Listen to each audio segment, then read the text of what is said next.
যখন কই খাতুনে জান্নাতের সদকা আল্লাহর কাছে দোয়া করে না, আল্লাহ ওই দোয়া ফিরাই দেয় না। নবী সাল্লাল্লাহু আলাইহি সাল্লাম যে যখন কোনো বাড়ি থেকে আসতেন প্রথমে মসজিদে 2 রাকাত নামাজ পড়তেন, তারপরে প্রথম যাইয়া তিনি খাতুনে জান্নাতের ঘরে মায়ের সাথে দেখা করতেন, তারপরে তিনি তার ঘরে যাইতেন, এর আগে যেতেন না। আর সব সুবহানাল্লাহ, তারপরে খাতুনে জান্নাত যখনই খাতুনে জান্নাত আসতেন রাসূলুল্লাহ সাল্লাল্লাহু আলাইহি সাল্লাম তার জন্য দাঁড়ায় যেতেন, মেয়ের জন্য সম্মানের সহিত, আল্লাহু আকবার। আর রাসূল যখন তার ঘরে যেতেন তিনি দাঁড়ায় যেতেন। এমন মহব্বত, এমন ভালোবাসা, এমন। এই জন্য কোনো বুজুর্গ বলছে এই মহিয়সী নারী হযরতে খাতুনে জান্নাত হযরতে ফাতেমা সালামুল্লাহ আলাই, ফাতেমা তো জোহরা সালামুল্লাহ আলাইহির উপরে আমরা এখন আলোচনা করব। হযরতে খাতুনে জান্নাত মা ফাতেমা রাদিয়াল্লাহু তাআলা আনহা। আশা করি যারা মুসলমান, আমরা যারা সমস্ত নারী পুরুষ সবাই আমরা জানি আমাদের নবীজি সাল্লাল্লাহু আলাইহি ওয়াসাল্লামের ওনার কনিষ্ঠ কন্যা, ওনার আদরের দুলালি হযরতে খাতুনে জান্নাত মা ফাতেমা রাদিয়াল্লাহু তাআলা আনহা। ওনার বিষয় আমরা কি বলবো, ওনার অনেক অনেক গুণ, এর মধ্যে আমরা অল্প কিছু বিষয় আমরা আলোচনা করব। উনি শুধু নবী সাল্লাল্লাহু আলাইহি সাল্লামের শুধু কন্যা ছিলেন না, তার মাতার তাজ ছিলেন, তিনি শিরোমণি ছিলেন রাসূল সাল্লাল্লাহু আলাইহি ওয়াসাল্লামের। তার বাপ রাসূলুল্লাহ সাল্লাল্লাহু আলাইহি ওয়াসাল্লাম তাকে এত ভালোবাসতেন, আল্লাহু আকবার, রাসূলুল্লাহ সাল্লাল্লাহু আলাইহি ওয়াসাল্লাম তাকে এত ভালোবাসতেন যে রাসূলুল্লাহ সাল্লাল্লাহু আলাইহি ওয়াসাল্লামের যে তিনি যে রাসূলুল্লাহ সাল্লাল্লাহু আলাইহি ওয়াসাল্লামের হাদিসের মধ্যে আসছে, বুখারী শরীফের হাদিস এটা, রাসূলুল্লাহ সাল্লাল্লাহু আলাইহি ওয়াসাল্লাম বলছেন ফাতিমা আমার দেহেরই একটা অংশ। ফাতিমা রাদিয়াল্লাহু তাআলা আনহা আমার দেহেরই একটা কি অংশ। কে বলতেছে এই কথা? স্বয়ং রাসূলে খোদা সাল্লাল্লাহু আলাইহি ওয়াসাল্লাম। তারপরে যে তাকে কষ্ট দিল সে মূলত আমাকেই কষ্ট দিল, যে তাকে কষ্ট দিল সে মূলত আমাকেই কষ্ট দিল। এটা বুখারী শরীফের হাদিস। আল্লাহু আকবার। আজকে সমাজে মানুষ জানে না, আজকে অনেক বাজে মানুষ রাসূলের আহলে বাইতের নিয়ে বাজে কথা বলে, নিজের সন্তানের নাম রাখে ফাতেমা, কিন্তু সে জানেও না ফাতেমার অর্থ কি। ফাতেমা ডাইরেক্ট নাম রাখাও অনেক বুজুর্গরা নিষেধ করছে, বলতেছে কানিস ফাতেমা রাখতে পারো, মানে ফাতেমার দাসী সেবিকা এভাবে রাখতে পারো, ডাইরেক্ট ফাতেমা নাম রাখা আমাদের উলামায়ে কেরাম নিষেধ করছে। কারণ হযরত আল্লাহ যার শান দিছে রাসূলের মুখে বলতেছে, আল্লাহু আকবার, যে বলতেছে যে ফাতেমা আমার দেহের একটা অংশ, বিজআতুম মিন্নি, বলছে দেহের একটা কি অংশ। আর যে তাকে কষ্ট দিল সে আমাকে কষ্ট দিল, তার মানে কি রাসূলকে কষ্ট দেওয়া, মানে কি কাকে কষ্ট দেওয়া? স্বয়ং আল্লাহকে কষ্ট দেওয়া। বুঝে আসছে কথা? আমার রাসূলকে যে কষ্ট দিল সে রাসূলকে কষ্ট দিল না, আল্লাহকে কষ্ট দিল। আর খাতুনে জান্নাতের শান কোথায়? আল্লাহ পাক তাকে জান্নাতের সর্দারিনী বানাইছেন। এই জন্য হযরত আয়েশা সিদ্দিকা রাদিয়াল্লাহু তাআলা আনহা থেকে হাদিস আসছেন, তিনি বলতেছেন যে রাসূলুল্লাহ সাল্লাল্লাহু আলাইহি ওয়াসাল্লাম যেভাবে কথা বলতেন, যেভাবে বসতেন, যেভাবে হাঁটতেন, যেভাবে করতেন, সব কিছু রাসূল সাল্লাল্লাহু আলাইহি ওয়াসাল্লাম আর খাতুনে জান্নাত মা ফাতেমার সাথে সাদৃশ্য ছিল, মিল একই রূপের ছিল। সুনানে আবু দাউদের মধ্যে এই হাদিসটা আসছে। আর সূরা কাউসার যখন নাজিল হয়েছে, সূরা কাউসারের জীবন বৃত্তান্ত মুজিজার সাথে হযরতে খাতুনে জান্নাত মা ফাতেমা। কারণ কাফেররা রাসূলের বলতো নির্বংশ, আস্তাগফিরুল্লাহ। তো খাতুনে জান্নাতের মাধ্যমে আল্লাহ পাক তার বংশকে কিয়ামত পর্যন্ত জারি রাখছেন।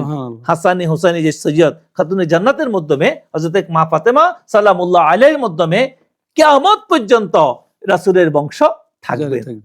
এই জন্য সূরা কাউসারে যেই রাসূলের নির্বংশ বলছে আল্লাহ পাক তাদেরকে লানত দিছে। এই সূরা কাউসারের জীবন্ত মুজিজা হইল হযরতে খাতুনে জান্নাত মা ফাতেমা রাদিয়াল্লাহু তাআলা আনহা।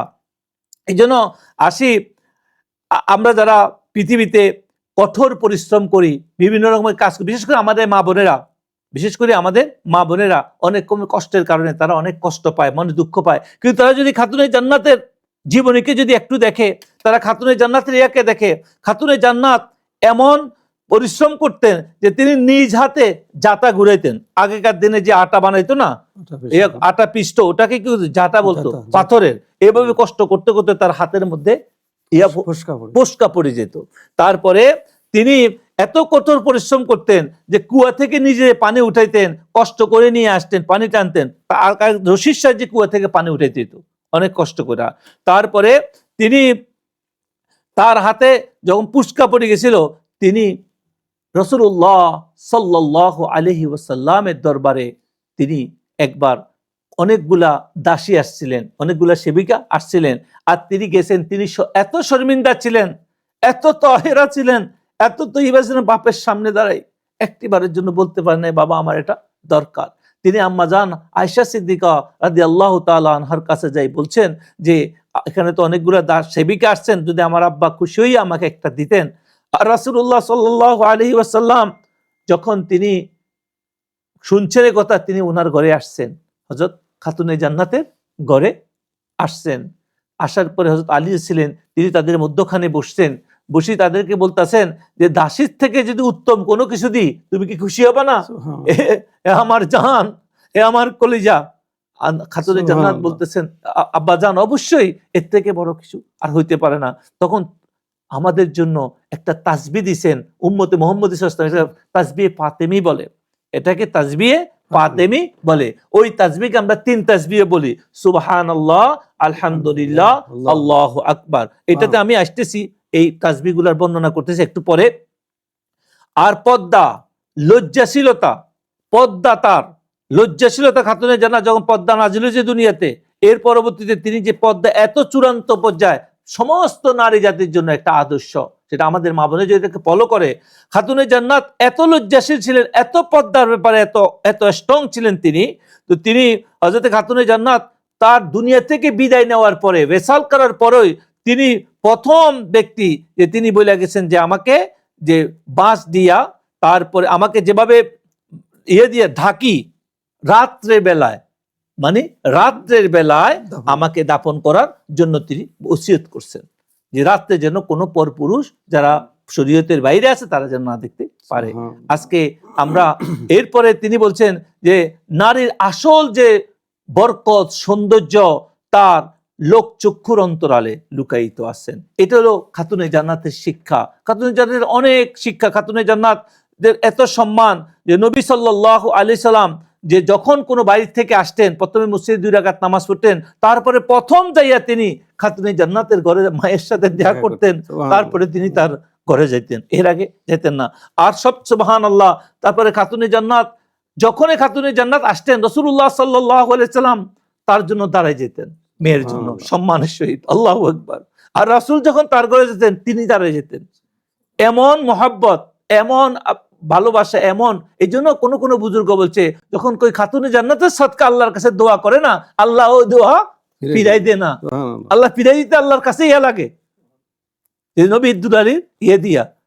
আহলে বায়াতের সদকায় যখন কেউ দোয়া করে না, ওই দোয়া কখনো রদ হয় না। আজকে সমাজে আহলে বায়াতকে মানুষ চিনে না, খাতুনে জান্নাতকে চিনে না। আহলে বায়াতের অংশের মধ্যে যেটা পাক পাঞ্জাতন 5 পবিত্র ব্যক্তির মধ্যে রাসূল, এরপরে হযরত আলী, হযরত হাসান হোসেন আর খাতুনে জান্নাত মা ফাতেমা, এদের সদকায় যদি কেউ দোয়া করে আল্লাহ পাক সেই দোয়া কবুল করে। এই জন্য আরো অনেক লম্বা কথা বলা যাবে, আমরা জাস্ট মুক্তসারভাবে খাতুনে জান্নাতের জীবন আদর্শ, রাসূলের সাথে খাতুনে জান্নাতের মহব্বত, সেটার উপর আমরা আলোচনা করলাম।